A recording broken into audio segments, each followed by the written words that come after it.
Showbiz और glamour की दुनिया में आने से कबल बॉलीवुड के बहुत से अदाकारों ने गुजर बसर के लिए छोटे मोटे काम करने में कभी आर महसूस नहीं की। मसलन रजनीकांत किसी जमाने में बस कंडक्टर थे, अक्षय कुमार बतौर वेटर काम कर चुके हैं, अरशद वारसी भी माजी में सेल्समैन रह चुके हैं और ऐसी दीगर कई मिसालें मौजूद हैं। लेकिन क्या आपको मालूम है कि बॉलीवुड की एक अदाकारा ऐसी भी हैं जो फिल्म इंडस्ट्री में आने से कबल पेट्रोल स्टेशन पर कॉफी बेचती थी और यौमिया 30 रुपए कमाती थी। कॉफी बेचने से लेकर नेशनल अवार्ड याफ्ता अदाकारा बनने तक एक तवील और कठिन सफर तय करने वाली ये मशहूर अदाकारा शबाना आजमी है। भारत के शहर हैदराबाद में पैदा होने वाली शबाना आजमी मारूफ शायर कैफी आजमी और अदाकारा शौकत आजमी की बेटी हैं। उन्होंने अपनी स्कूल की तालीम मुंबई के क्वीन मैरी स्कूल से मुकम्मल की और सेंट जेवियर कॉलेज से साइकोलॉजी में ग्रेजुएशन किया। बांदअज़ा उन्होंने एक्टिंग कोर्स के लिए पुणे में वाक़े film and television institute of India में दाखिला लिया। शबाना आजमी की वालिदा शौकत आजमी, जिनका इंतकाल साल 2019 में हो गया,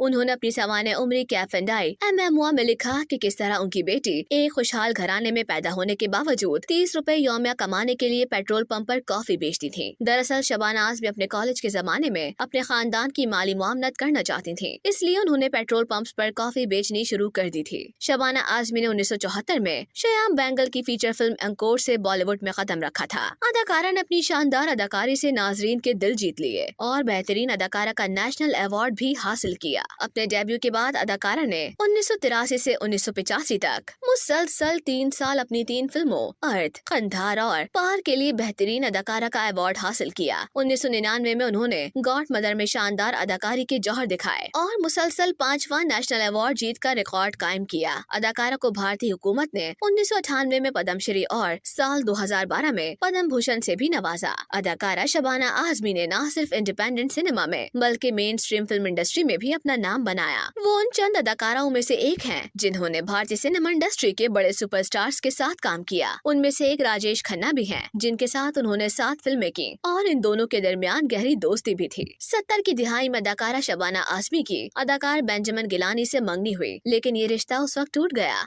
जब वो मशहूर शायर जावेद अख्तर की मोहब्बत में गिरफ्तार हो गयी। हालांकि वो पहले से शादीशुदा थे। 9 दिसंबर 1984 की रात मुंबई में शबाना आजमी के घर खामोशी से निकाह खां को बुलाया गया और सादगी से जावेद अख्तर ने उन्हें अपनी मंकूहा बना लिया। शादी की राजदारी की वजह ये थी कि जावेद अख्तर अपनी पहली अहलिया हनी ईरानी को इस बारे में लाइम रखना चाहते थे। 1985 में हनी ईरानी और जावेद अख्तर की तलाक हो गई। शबाना आजमी की अपनी कोई औलाद नहीं, अलबत्ता जावेद अख्तर और हनी ईरानी के बच्चे फरहान और जोया अपनी दोनों माओं का बहुत एहतराम करते हैं। फरहान अख्तर अदाकारी, हिदायतकारी, फिल्म साजी और गुलकारी के लिए मकबूल हैं, जबकि जोया अख्तर हिदायतकारी के शुबे से वाबस्ता हैं। अदाकारा फरा और तबो शबाना आजमी की भांजियां हैं, जबकि उनके भाई बाबा आजमी मशहूर सिनेमाटोग्राफर हैं। बचपन में शबाना आजमी 2 बार खुदकुशी की कोशिश भी कर चुकी हैं। उनकी वालिदा ने अपनी सवाने उम्री में एक वाकया बयान किया जब शबाना आजमी ने अपने स्कूल की लेबोरेटरी में कॉपर सल्फेट निगल लिया था और उनकी दोस्त ने उन्हें बचाया। दरअसल शबाना आजमी को लगता था कि उनकी वालिदा उनके छोटे भाई से ज्यादा प्यार करती हैं, इसलिए गुस्से में आकर उन्होंने अपनी जान लेने की कोशिश की। शबाना ने एक और बार खुदकुशी की कोशिश उस वक्त की जब उनकी वालिदा ने उन्हें बदतमीजी करने पर डांटा,